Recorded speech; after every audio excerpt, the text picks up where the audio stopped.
Megastar Chiranjeevi కెరీర్లో భారీ విజయాన్ని అందుకున్న చిత్రాల్లో ఠాగూర్ చిత్రం ఒకటి.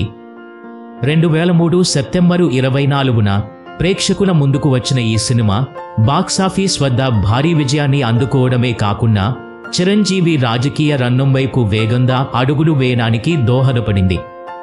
వివి వినాయక్ దర్శకత్వంలో తెరకెక్కిన ఠాగూర్ చిత్రం గురించి ఆసక్తికర విశేషాలు చాలానే ఉన్నప్పటికీ అందులో కొన్ని విశేషాలు ఇప్పుడు చెప్పుకున్నాం.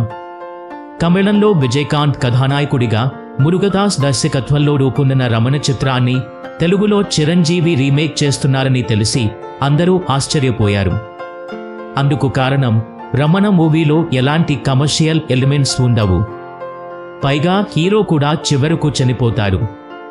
ఈ సినిమా రీమేక్ విషయాన్ని ఒక సందర్భంలో చిరంజీవి గారు ఒక స్నేహితుడితో పంచుకుంటే, మీ మీద ఈ సినిమా బాగుండదు సార్, మీ పాత్ర చనిపోతే నిర్మాత చనిపోయినట్టే అని అన్నారట.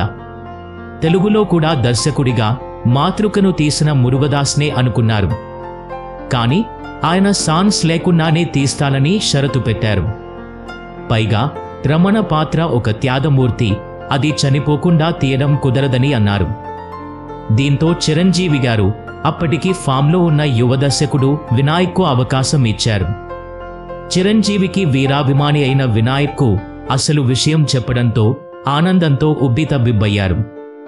రమణ రీమేక్ చేయాలనుకుంటున్నాం, ఎలా ఉంటుంది అని చిరంజీవి గారు అడిగితే, మీకు చాలా బాగుంటుందని వినాయక్ సమాధానం చెప్పి సాన్స్ మరియు క్లైమాక్స్ సీన్స్ ఎలా మార్చాలో ఆయనకు వివరించారు.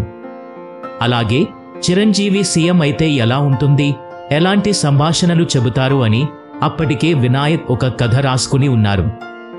అందులోని కొన్ని డైలాగ్స్ చిరంజీవి గారికి బాగా నచ్చడంతో వినాయక్ను ప్రోత్సహించారు.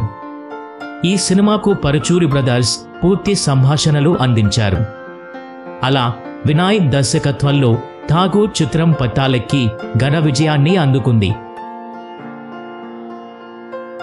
ఈ వీడియో కనుక మీకు నచ్చినట్టు అయితే లైక్ చేసి షేర్ చేయండి. అలాగే మీ అభిప్రాయాలను కామెంట్ రూపంలో తెలియచేయండి. ఇలాంటి మరిన్ని వీడియోస్ కోసం మన ఛానల్ను సబ్స్క్రైబ్ చేయండి. Thanks for watching.